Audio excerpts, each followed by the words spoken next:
Una definición muy simplista de un dato anómalo es simplemente un dato que se sale de la normalidad. En algunas ocasiones nosotros queremos quitarlos debido a que causan sesgo dentro de las conclusiones que nosotros podríamos emitir de un análisis de datos, o también porque causan sesgo dentro de la creación de modelos de aprendizaje de máquina. Ahora, en algunas ocasiones nosotros queremos encontrar estos datos anómalos porque simplemente nos dan información muy valiosa. Imaginemos una transferencia bancaria anómalo de una cantidad exorbitante. Muy probablemente esa transferencia podría ser un dato anómalo, podría ser un fraude, ya sea para quitarlos o ya sea para extraer información de ellos. Existen diferentes técnicas para detectar estos datos anómalos. En este video veremos bosques de aislamiento, una técnica muy utilizada para detectar datos anómalos. Mi nombre es Octavio Gutiérrez y en este canal aprenderemos programación, inteligencia artificial y aprendizaje de máquina. Gracias por acompañarme.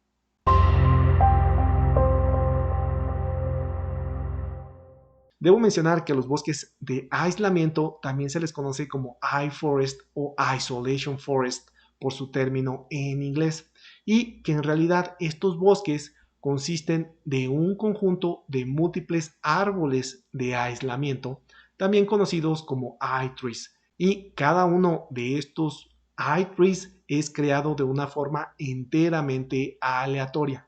Ahora, para mostrar cómo trabajan estos bosques de aislamiento, en particular cómo se crean cada uno de los iTrees, voy a introducir un contexto bastante simple. Y en este tenemos datos de 10 personas, en particular su altura. Y aquí los podemos ver graficados en una línea recta. Aquí tenemos a una persona que tiene una altura de 1.4 metros y acá tenemos a una persona que tiene una altura de 2.05 metros aproximadamente. Y la mayoría de las personas tienen una altura que va desde 1.5 hasta 1.8 metros de altura. Ahora, ¿cómo se crean estos árboles iTrees? En particular, se hace haciendo cortes aleatorios. Por ejemplo, asumamos que hacemos un corte justo aquí. Hacer un corte lo que implica es agarrar la característica, en este caso la altura, y definir un umbral, en este caso 1.78. Esto implica que 3 individuos quedan del lado derecho y que 7 individuos quedan del lado izquierdo, que no cumplen con este umbral. Ahora, aleatoriamente vamos haciendo más cortes para subdividir cada uno de nuestros subgrupos. Imaginemos que hacemos un corte justo aquí, definimos una altura con un umbral de 1.95 metros. Esto implica que ahora tenemos un elemento, una persona enteramente aislada, y por eso tiene este recuadro color naranja. El individuo 10 ha sido enteramente aislado y aún nos queda por aislar el subgrupo de 8 y 9 y el subgrupo que va del 1 al 7. Entonces seguimos haciendo cortes dentro de los datos. Hacemos un corte aquí y ahora podemos ver que tenemos los dos elementos enteramente aislados. Y estos representan las hojas de nuestros árboles, aquellas partes que ya no pueden ser subdivididas. Sin embargo, nosotros ya dividimos enteramente la parte derecha, pero no hemos dividido la parte izquierda. Seguimos haciendo cortes aleatorios. Ahora aislamos el elemento 1, la persona 1, haciendo un corte justo en 1.45, definiendo un umbral. Esto nos deja ahora un subgrupo del 2 al 7 que todavía queda pendiente por dividir. Seguimos haciendo cortes, vamos viendo cómo se van generando subgrupos cada vez más pequeños y nuevamente hacemos otro corte y ahora ya tenemos dos individuos más aislados. Seguimos haciendo cortes y casi hemos terminado, y si hacemos otros cortes más, ahora sí ya tenemos a todos los individuos enteramente aislados. En realidad lo que nosotros estamos haciendo aquí es encontrar los datos anómalos. Por ejemplo, nosotros podemos ver que el individuo 1 y que el individuo 10 tienen alturas que podrían considerarse no típicas. Una persona extremadamente bajita y una persona extremadamente alta. Y podemos ver que tanto la persona bajita como la persona alta se encuentran en ramas que están muy cerca de la raíz del árbol. Se encuentran muy arriba, tanto el 1 como el 10. Y que podemos ver en la parte de abajo que las personas que están muy cerca del promedio de la altura del grupo se encuentran justo hasta abajo. Esto es lo que está haciendo el iTree. Está caracterizando aquellos datos que son fácilmente separables. Un dato que es fácilmente separable es porque tiene valores que son muy distintos a los que tendría la mayoría. Y los datos que son fácilmente separables comúnmente quedan en la parte superior y los datos que son difícilmente separables son aquellos que están dentro de la mayoría y por tanto tenderían a quedar en la parte inferior. Ahora alguien podría comentar, este es un árbol, pudimos haber seleccionado otro corte de forma aleatoria y tal vez el individuo 10 o el individuo 1 pudieron no haber quedado justo hasta arriba. Efectivamente, eso sucede. Y para evitar eso es que se crean múltiples iTrees, que se crean múltiples árboles de aislamiento. Y en promedio tenderían a quedar los valores que son fácilmente separables, en este caso el 1 y el 10, en la parte superior. Por ejemplo, aquí nosotros podríamos crear otro iTree y asumamos que seleccionamos un punto de corte aquí. Aquí rápidamente vemos que tenemos un dato aislado. Tenemos el 1. Fue muy fácil separarlo. Si lo comparamos con el árbol que teníamos anteriormente, en este caso el 1 había quedado a una distancia de 2, pero en el nuevo árbol quedó a una distancia de 1. Y evidentemente, si nosotros hacemos múltiples iTrees, en algunas ocasiones quedará a distancia 1, 2, tal vez a distancia 3. Sin embargo, tenderá a estar en la parte superior. Ahora, si nosotros siguiéramos con la construcción de este iTree en particular, podríamos hacer nuevamente un corte en esta parte y fácilmente estaríamos aislando al individuo 10 y nuevamente quedaría en la parte superior del árbol.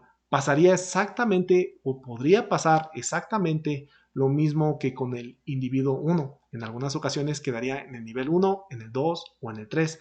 Sin embargo, conforme vamos creando múltiples árboles, en promedio tendería a quedar en la parte superior. Los datos normales quedarían en las ramas largas hasta abajo. Los datos anómalos quedarían en las ramas cortas. Ahora, esto es solo el funcionamiento básico del iForest. Alguien podría decir, oye, si tenemos 1 millón de datos, tenemos que hacer una segmentación de ese millón de datos. En realidad no. iForest lo que hace es hacer un muestreo cada que crea un árbol. Hace un muestreo diferente para la creación de un árbol diferente. Además, también muestrea las características. En este caso, nada más teníamos una, la altura. Sin embargo, podríamos haber tenido 3 o 4. También son muestreadas aleatoriamente para la creación de los árboles. Ahora sí, cuando llega una nueva instancia, se evalúa en todos los árboles que se crearon y dependiendo del promedio de la altura donde quedó esa nueva instancia, se considerará un dato anómalo o un dato normal. Y claro está, alguien podría decir, oye, es altura 1, altura 2, altura 3. ¿En qué punto nosotros vamos a determinar qué es un dato anómalo o qué es un dato normal? Para esto se necesita un umbral y este umbral se llama nivel de contaminación dentro de iForest. Nosotros tenemos que decirle aproximadamente cuántos son los datos anómalos que creemos se podrían encontrar dentro de nuestra base de datos. Podría ser un 5%, un 10%, un 15%, un 1%, obviamente dependerá del dominio. y normalmente se realiza experimentación. De hecho, a continuación voy a mostrar un código que yo ya tengo preparado donde estoy creando un iForest utilizando diferentes niveles de contaminación. Ahora sí, vámonos a nuestra libreta de Jupyter. Aquí ya tengo yo código preparado para detectar datos anómalos utilizando tres diferentes modelos de Isolation Forest. Los datos con los que vamos a trabajar corresponden a carros usados y en particular vamos a tener dos características: el precio al que fue vendido el carro y el kilometraje que tenía el carro. Ahorita en un momentito lo vamos a ver graficado. De hecho, aquí nosotros estamos importando NumPy porque vamos a trabajar obviamente con vectores de datos. Vamos a importar también Matplotlib porque vamos a graficar estos datos y también vamos a importar obviamente el objeto Isolation Forest de la librería de Scikit-learn, una de las librerías más utilizadas para programación de modelos de aprendizaje de máquina en Python. Ahora, lo único que estamos haciendo aquí es cargar nuestros datos que ustedes pueden descargar de nuestro sitio de GitHub, y este vector de NumPy que estoy haciendo aquí es simplemente para almacenar el resultado de los modelos de Isolation Forest. Me va a dar un 1 si el dato se considera un dato normal y me va a dar un -1 si el dato se considera anómalo. Ahora vamos a crear tres modelos de aislamiento con tres diferentes niveles de contaminación. El primer nivel es 0. Implica que no hay datos anómalos y simplemente lo estoy creando porque quiero graficar nuestros datos de una forma limpia. Y a partir de ahí vamos a crear dos modelos de bosques de aislamiento donde asumamos que podríamos tener hasta un 5% de datos anómalos y otro donde asumamos que podríamos tener hasta un 10% de datos anómalos. Realmente la creación de cada uno de estos modelos de bosques de aislamiento es prácticamente trivial utilizando Scikit-learn. Lo único que tenemos que hacer es instanciar Isolation Forest y pasarle el parámetro del nivel de contaminación que nosotros estamos asumiendo. A partir de ahí simplemente ajustamos el modelo con los datos que tenemos. Y lo siguiente lo estoy haciendo únicamente con fines didácticos. Estoy agarrando exactamente los mismos datos que estoy utilizando para la creación del modelo para hacer predicciones que me determine si esos datos son anómalos o son datos normales.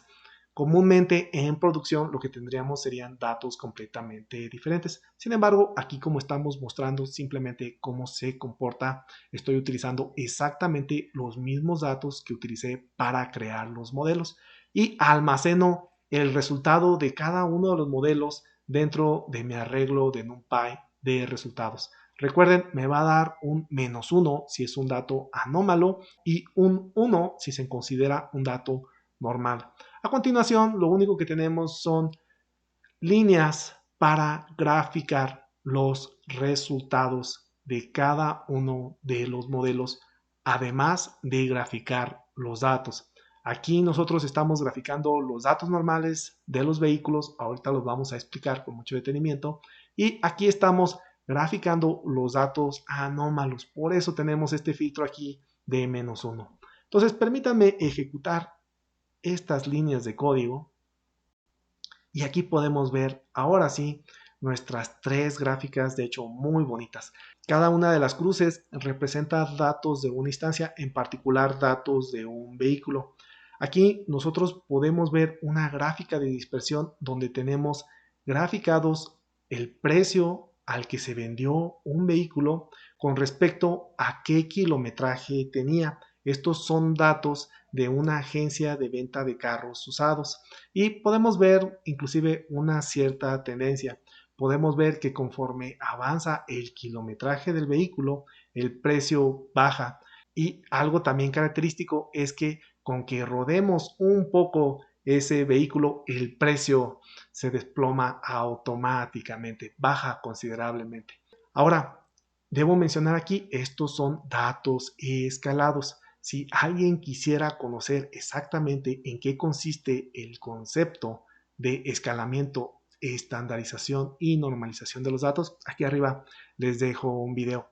Además, alguien podría decir, me gustaría hacer gráficas de este estilo. Aquí igual les dejo un vínculo a una serie de visualización de datos que ya tenemos también en este canal. Ahora, continuando, nosotros podemos ver esta tendencia donde van bajando los precios en función del kilometraje. Sin embargo, podríamos ver algunos puntos que efectivamente se considerarían anómalos, al menos a simple vista. Por ejemplo, este punto que está aquí y este punto que está aquí. Acá tenemos un vehículo que tiene un alto kilometraje y que ha sido vendido muy caro. Y acá tenemos un vehículo que tiene muy poco kilometraje y que ha sido vendido relativamente barato. Esas dos instancias podrían ser consideradas como instancias anómalas. Ahora, esta gráfica tiene una contaminación de cero. Eso quiere decir que no asumimos que teníamos datos anómalos, por tanto, no se identificaron los datos anómalos. Sin embargo, cuando metimos la contaminación de 5% o de 10%, ya tenemos identificado vía el mecanismo de bosques de aislamiento algunos datos anómalos. Podemos ver claramente que los datos que nosotros identificamos a primera vista como datos anómalos fueron efectivamente identificados como datos anómalos por los modelos.